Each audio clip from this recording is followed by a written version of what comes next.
The Texas Giant roller coaster death. On July 19, 2013, visitors at Six Flags Over Texas were lining up to ride one of the park's most famous attractions, the new Texas Giant. The coaster was massive, a towering hybrid ride that combined an old wooden structure with a brand new steel track. After a multi-million-dollar renovation, it had become one of the fastest and tallest rides in the park, dropping riders from over 150 feet at nearly 65 miles per hour. Among the riders that afternoon was 52-year-old Rosa Esparza, visiting the park with her son. Before the train even left the station, something worried her. Esparza reportedly told the ride operator that the lap bar didn't feel secure. According to witnesses, she asked if everything was safe. The operator checked the restraint and told her it was fine. Moments later, the train climbed the lift hill. At the top, the cars tipped forward and plunged down the first massive drop. As the coaster accelerated down the track, the forces pulling riders upward became intense. Then, halfway through the descent, something went terribly wrong. Rosa Esparza was ejected from her seat. She fell from the moving train and struck the metal structure beneath the track more than 20 meters below. The ride continued through the course before operators realized what had happened and shut the attraction down. Emergency responders arrived quickly, but the injuries were catastrophic. Rosa Esparza was pronounced dead at the scene. The investigation that followed revealed that the ride's restraint system had allowed a dangerous amount of space between the lap bar and the rider. After the accident, Six Flags modified the restraint design and added additional safety measures. What was supposed to be a routine afternoon ride had turned into one of the most shocking roller coaster accidents in modern amusement park history. The Disney Monorail crash. On July 5, 2009, the monorail system at Walt Disney World in Florida was operating during the early morning hours after the park had closed. The monorail network is one of the most recognizable transportation systems in the world, carrying thousands of guests every day between Magic Kingdom, nearby hotels, and the parking area. That night, two monorails were performing a routine maneuver known as a track switch transfer. During this procedure, one train is moved from one track to another, so the system can be reset for the next day of operation. Inside, one of the trains was 21-year-old monorail pilot Austin Wenenberg, a Disney employee who had been working the late shift. As the transfer process began, something went terribly wrong. Due to a communication failure between operators in the control center, one monorail was mistakenly directed onto a section of track that was already occupied by another train. Within seconds, the two monorails collided head-on. The impact crushed the front cabin of one train. Austin Wenenberg, seated in the pilot compartment, was trapped inside the wreckage. Emergency responders arrived quickly, but the damage to the front car was severe. Rescue crews worked for over an hour trying to reach him. Austin Wenenberg was pronounced dead at the scene. The accident marked the first fatality in the history of the Disney monorail system, which had been operating since 1971. Investigators later determined that the crash was caused by a combination of human error and inadequate safety safeguards in the monorail control procedures. The Dreamworld Rapids Ride disaster. On October 25, 2016, visitors at Dreamworld, one of Australia's largest theme parks, were enjoying a typical spring afternoon.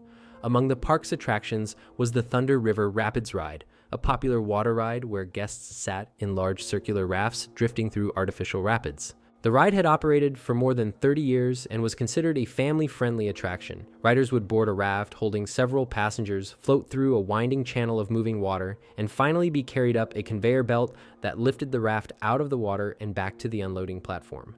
Late that afternoon, several rafts began to pile up at the conveyor belt near the end of the ride.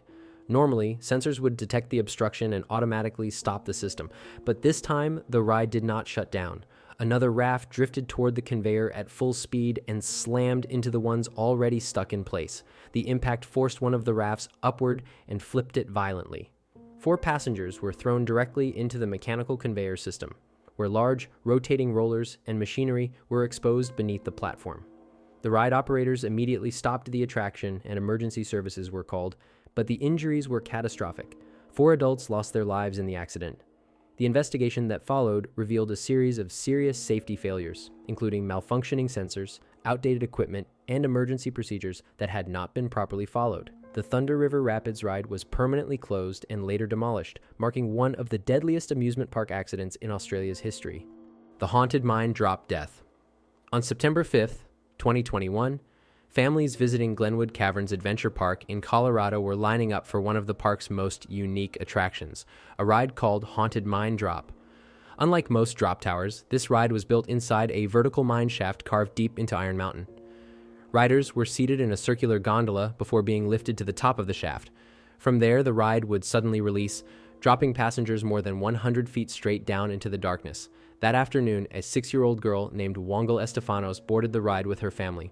Like every rider, she was secured with a lap bar and seatbelt before the drop. Ride operators performed their standard safety checks and confirmed that the restraints appeared to be locked. The gondola slowly rose to the top of the shaft. Then, without warning, the ride released. As the gondola dropped into the mine tunnel, something went terribly wrong. The child was not properly secured in her seat. During the sudden drop, she slipped out of the restraint system and fell from the ride platform into the shaft below. The fall was more than 100 feet. Emergency responders were called immediately, but the injuries were fatal. The investigation later revealed that the ride operators had failed to properly verify the child's restraint, and several safety procedures had not been followed during loading.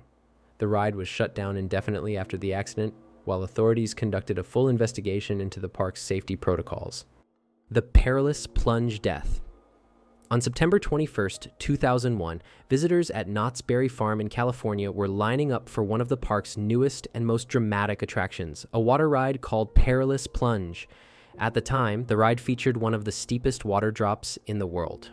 Riders boarded a large boat that was slowly lifted nearly 115 feet into the air before plunging down a near vertical track into a pool below. The ride could reach speeds of over 50 miles per hour during the descent. Among the passengers that afternoon was 40-year-old Perla Alcaraz. She took a seat near the front of the boat as the ride operators secured the lap bars and sent the boat up the lift hill. As the boat reached the top, riders could see the massive drop stretching almost straight down in front of them. Moments later, the boat tipped forward and began its rapid descent. As the boat accelerated down the steep drop, something went terribly wrong. During the intense forces of the plunge, Perla Alcaraz was lifted out of her seat and thrown from the ride. She fell from the boat and struck the ride structure below. The impact was fatal. Emergency crews responded immediately, but there was nothing they could do. Following the accident, investigators determined that the ride's restraint system had not been sufficient to keep riders securely in place during the extreme forces generated by the drop. The park later modified the ride with additional seatbelts and safety restraints. The Kansas Waterslide Decapitation. On August 7, 2016, visitors at Schlitterbahn Water Park in Kansas City were lining up to experience one of the most extreme water rides ever built. The attraction was called Verrückt, a German word meaning insane, and the name was fitting. Standing at 168 feet tall, the slide was officially the tallest water slide in the world, taller than Niagara Falls. Riders were placed in large inflatable rafts, carrying 3 people at a time, and sent down an enormous drop that could reach speeds close to 70 miles per hour. That afternoon, 10-year-old Caleb Schwab waited in line with his family to ride the record-breaking slide. At the top of the tower, Caleb was placed in a raft with 2 adult riders. The combined weight of riders on this attraction was supposed to fall within a specific safety range to keep the raft stable during the ride. But in this case, the weight distribution was dangerously uneven. The raft began its descent down the massive first drop, accelerating rapidly before climbing a second hill designed to create a moment of weightlessness. As the raft reached the top of that hill, the extreme speed caused it to lift completely off the slide surface. Instead of staying on the track, the raft was launched upward into the metal support structure of the safety netting above the slide. Caleb, seated at the front of the raft, struck the metal bars with devastating force. The injuries were instantly fatal. The other 2 riders in the raft survived but suffered serious injuries when the raft crashed back onto the slide. The ride was immediately shut down and never reopened. Investigations later revealed multiple design flaws and safety concerns that had been raised during construction but were ignored. Within 2 years, the massive structure of Verrückt was demolished completely, ending the short and controversial life of what had once been the tallest water slide on Earth. The Action Park Wave Pool Deaths. During the 1980s, a small amusement park in New Jersey gained a reputation unlike any other in the industry. The park was called Action Park, and over time it became known as one of the most dangerous amusement parks ever built. Among its most infamous attractions was the park's massive wave pool. At first glance, it looked like a typical water park attraction, Visitors would enter a large pool while powerful machines generated artificial waves, recreating the feeling of swimming in the ocean. But the waves in this pool were far stronger than expected. When the wave cycle began, hundreds of swimmers were suddenly pushed and pulled by powerful surges of water. Many visitors underestimated how difficult it would be to stay afloat. Lifeguards quickly realized the attraction was far more dangerous than anticipated. On busy days, they were forced to perform dozens of rescues every hour as swimmers struggled to keep their heads above water. Some visitors were pulled under the waves and could not reach the sides of the pool in time. Over the years, multiple drownings occurred inside the wave pool, earning it a grim nickname among employees and visitors, the Grave Pool. Despite repeated incidents, the attraction remained open for years while safety procedures slowly improved. By the time Action Park eventually closed in the late 1990s, the wave pool had been linked to several confirmed fatalities, becoming one of the most infamous attractions in amusement park history. The Action Park Alpine Slide Death. Another infamous attraction at Action Park in New Jersey was called the Alpine Slide. The ride looked simple.